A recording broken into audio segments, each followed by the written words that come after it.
Hello guys, ನಮ್ಮ ರೈತ ಬಂಧುವರಿಗೆ ನಮಸ್ಕಾರಗಳು. ಇವತ್ತು ಏನು ವಿಷಯ ತಿಳಿಸುತ್ತೇನೆ ಅಂದರೆ ಮೈಕ್ರೋ ರೈನ್ ಡ್ರಿಪ್ ಅಂದರೆ ಈರುಳ್ಳಿ ಸಾಮಗ್ರಕ್ಕೆ ಬಳಸುವ ಪೇಪರ್ ಡ್ರಿಪ್ ಅನ್ನೋ ವಿಷಯವನ್ನು ತಿಳಿಸಿಕೊಡುತ್ತೇನೆ. ಈರುಳ್ಳಿ ಸಿಂಪಡಿಸುವ ಡ್ರಿಪ್ಪಲ್ಲಿ ಪೇಪರ್ ಡ್ರಿಪ್, ರೈನ್ ಡ್ರಿಪ್ ಅಂತ ಕರೆಯುತ್ತಾರೆ ಇದನ್ನು. ಇದರಲ್ಲಿ 3 ಟೈಪ್ ಬರುತ್ತದೆ. ಒಂದು 20 mm, 40 mm, 30 mm. ಅಂದರೆ ಒಂದೊಂದು ಸೈಜಿನ ಮೇಲೆ ಒಂದೊಂದು ಹೋಗುತ್ತದೆ.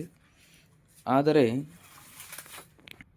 ತಮ್ಮ ಬೋರ್ಗಳು ನೀರಿನ ಮೇಲೆ ಡಿಪೆಂಡ್ ಆಗಿ ಬಳಸುತ್ತಾರೆ. ನಮ್ಮ ರೈತರಿಗೆ ಜಾಸ್ತಿ ನೀರು ಬರೋವರೆಗೆ 40 mm ಅನ್ನು ಬಳಸುತ್ತಾರೆ. 40 mm ಅಂದರೆ ಇದೆ ನೋಡಿ ಗೈಸ್, ಅಂದರೆ 5 ಅಡಿ 8 ಅಡಿ ಡಿಫ್ರೆಂಟಲ್ಲಿ ಒಂದು ಡ್ರಿಪ್ಪನ್ನು ಹಾಕುತ್ತಾರೆ.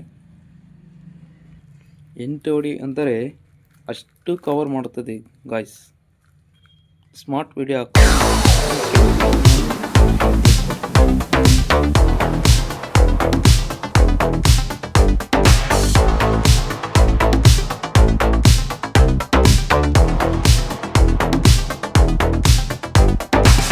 ಗೈಸ್. ಈಗ ನೋಡಿದ್ದು ನೀವು 40 mm drip, paper rain drip ಅಂತ. ಈಗ ನೋಡೋದು 30 mm ಡ್ರಿಪ್. ಅಂದರೆ ಸೇಮ್ ಥಿಂಗ್.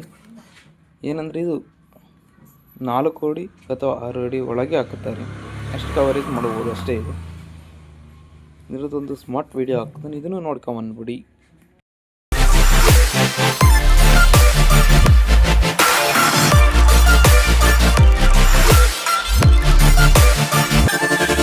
ಲಾಸ್ಟಲ್ಲಿ ತಿಳಿಸುವ ಗಾಯ್ಸ್ ಅಂದರೆ ಅವೆಲ್ಲದಕ್ಕೂ ಚಿಕ್ಕದು. ನನ್ನ ಅನಿಸಿಕೆ 1 ಇಂಚು 1.25 ಇಂಚ್ ನೀರು ಬರುವ ಬೋರಲ್ಲಿ ಅವರು 1 ಇಂಚು 1.5 ಇಂಚ್ ಬರೋ ಬೋರಲ್ಲಿ ಇದನ್ನು ಹಾಕುತ್ತಾರೆ ಗೈಸ್. ಇದು 10 ಚಿಕ್ಕದು ಗೈಸ್. ಇದು 3 ಅಡಿಗೊಂದು ಹಾಕುತ್ತಾರೆ ಗೈಸ್. ಇದು 20 mm ಡ್ರಿಪ್ ಎಂದು ಕರಿತೀವಿ ಗೈಸ್.